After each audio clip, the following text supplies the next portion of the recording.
कुश्ती हर वक्त अखाड़े में होती है, जहां दो पहलवान लड़ते हैं, एक दूसरे को पछाड़ते हैं, कोई जीतता है कोई हारता है, फिर दोनों हाथ मिलाते हैं और यही कुश्ती की भावना है। लेकिन हो कुछ और रहा है। जंतर मंतर पर बैठी हमारी महिला और पुरुष पहलवान जो भारत के लिए कई मेडल जीत चुके हैं, आज अपनी लड़ाई फिर दोबारा लड़ रहे हैं। लेकिन ये रेसलिंग एरिया नहीं है, यहां कुश्ती भी नहीं है, सत्याग्रह है और मांग के लिए हर कोशिश है, जो किसी दंगल से कम नहीं अब है। दिल्ली के जंतर मंतर पर एक बार फिर महिला पहलवानों ने भारतीय कुश्ती संघ WFI के अध्यक्ष ब्रजभूषण शरण सिंह के खिलाफ धरने की बैठी है और धरने को शुरू किया है। धरने को 3 दिन हो गए हैं। इस दौरान उन्हें भारी समर्थन भी मिल रहा है। इस बीच सुप्रीम कोर्ट भी 7 महिला रेसलर्स की याचिका पर सुनवाई करने के लिए राजी हो गया है। सुप्रीम कोर्ट ने कहा है कि पहलवानों ने याचिका में यौन उत्पीड़न के गंभीर आरोप लगाए हैं, इन पर विचार किए जाने की जरूरत है। अब इस मामले को शुक्रवार को सुनवाई पर रखा गया है। पहलवानों की तरफ से वरिष्ठ वकील कपिल सिब्बल ने कहा कि पहलवानों की मांग पर FIR तक नहीं हुई और सर्वोच्च न्यायालय के बनाए नियम के मुताबिक FIR तो तुरंत होनी चाहिए थी। इस पर चीफ जस्टिस DY चंद्रचूड़ ने WFI अध्यक्ष और BJP सांसद ब्रजभूषण शरण सिंह के खिलाफ अब तक FIR दर्ज न करने पर दिल्ली पुलिस को नोटिस जारी किया है। इसके अलावा 7 महिला शिकायतकर्ताओं के नाम जुडिशियल रिकॉर्ड से हटाने के लिए कहा है, ताकि इनकी पहचान सामने न आ पाए। बता दें कि इन 7 महिला रेसलर्स ने सोमवार को ब्रजभूषण शरण सिंह के खिलाफ FIR दर्ज करने के लिए याचिका दायर की थी। सुप्रीम कोर्ट मामले की सुनवाई के लिए तैयार हो गया है। इस मामले की पैरवी कर रहे वकील कपिल सिब्बल के अलावा धरने पर बैठे पहलवानों और WFI के अध्यक्ष ब्रजभूषण शरण सिंह का क्या कुछ कहना है इस मामले को लेकर, उसे बारी बारी आपको सुनाते हैं। ये रिट पिटीशन फाइल हो चुकी है, आज मेंशन भी होगी और ये श्रेय नरेंद्र हुड्डा को जाता है। मैंने उनसे बात की और मैंने कहा कि मैं अपना प्लेटफॉर्म जो इंसाफ के सिपाही है उसमें पूरी मदद करने के लिए तैयार हूँ, तो हम जो भी हो सकता है करेंगे। सुप्रीम कोर्ट ने हमारा केस जो लिया है, हम बहुत बहुत शुक्रगुजार हैं। हमारे जो सुप्रीम कोर्ट है उनके, हमारे जो सुप्रीम कोर्ट में CID चंद्रचूड़ सर जो है, हम लड़कियों का इतना सेंसिटिव मुद्दा उन्होंने अपने संज्ञान में लिया है। दिल्ली पुलिस को नोटिस दिया है कि आप FIR कीजिए और क्यों नहीं FIR की है उसके ऊपर हमें जवाब दीजिए। और जितने भी हमारे पूरा देश से हमें समर्थन मिल रहा है। सुप्रीम कोर्ट में है तो क्यों बोला जाए? जब मामला सुप्रीम कोर्ट में है तो खिलाड़ियों के आरोप में कोई दम है? सुप्रीम कोर्ट में मामला है, अब सुप्रीम कोर्ट तय करेगा। कोई दम है आरोप में? Supreme court. तो आप सुन रहे थे जो इस मामले की पैरवी कर रहे हैं वकील कपिल सिब्बल, और जो याचिकाकर्ता हैं वो, और जिन पर आरोप लग रहा है उन तीनों के का इस बारे में क्या कहना है, उन्होंने अपनी अपनी टिप्पणी की है।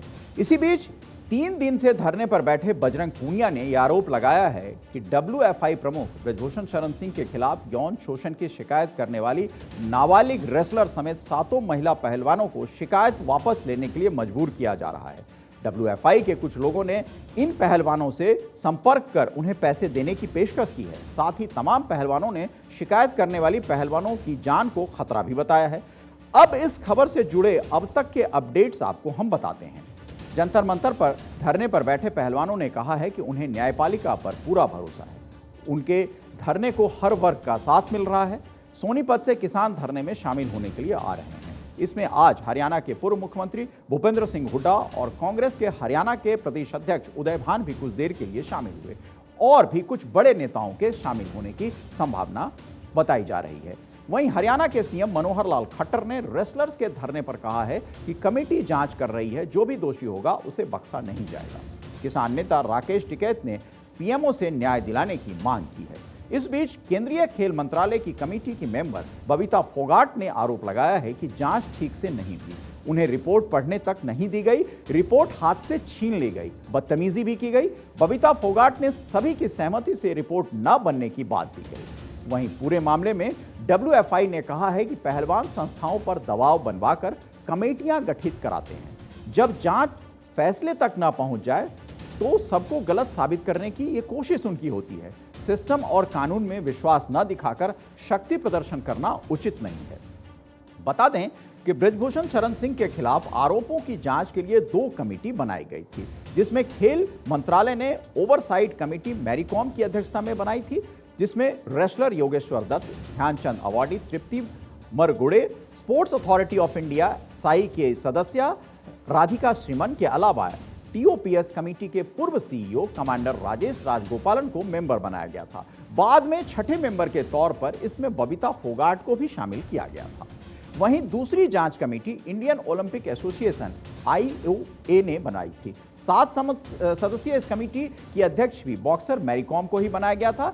इसमें तीरंदाज Dola Banerjee, badminton player Alaknanda Ashok, wrestler Yogeshwar Dutt, भारतीय भारोत्तोलन महासंघ के अध्यक्ष सहदेव यादव शामिल हैं। आपको बता दें कि 18 जनवरी को रेसलर विनेश फोगाट, साक्षी मलिक और बजरंग पूनिया ने दिल्ली के जंतर मंतर पर धरना शुरू किया था। विनेश फोगाट ने रोते हुए आरोप लगाए थे कि फेडरेशन अध्यक्ष बृजभूषण शरण सिंह और कोच नेशनल कैंप में महिला रेसलर्स का यौन उत्पीड़न करते हैं।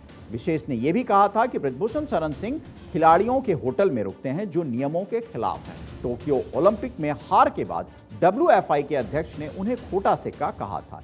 इसी के बाद पूरा विवाद शुरू हुआ था।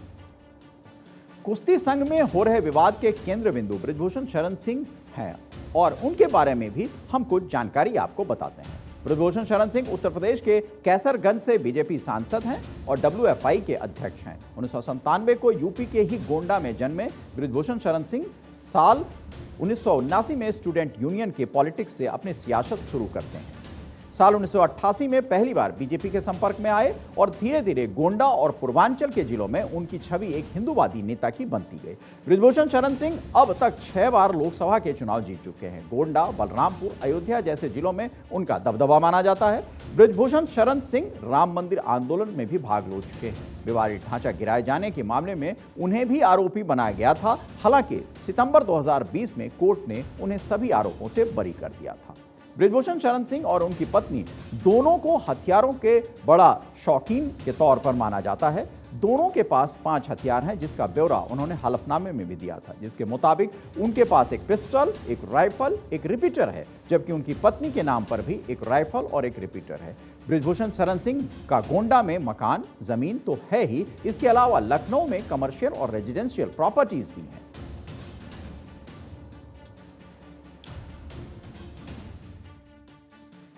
तो अब ये कुश्ती कहां तय होगी, ये सुप्रीम कोर्ट की नज़र से अब देखी जाएगी, क्योंकि कोर्ट इस मामले में दखल दे चुका है और कोर्ट का जो भी फैसला होगा उसे सर्वमान्य माना जाएगा। अगर कोर्ट FIR दर्ज करने के लिए कहेगी तो FIR भी दर्ज होगा और इस मामले में जो भी होगा दूध का दूध और पानी का पानी किया जाएगा, जिससे रेसलर यानी पहलवान को भी न्याय मिल सके और अगर कोई आरोप लगा है बृजभूषण शरण सिंह पर तो वो भी अपने आप को पाक साफ साबित कर सकें।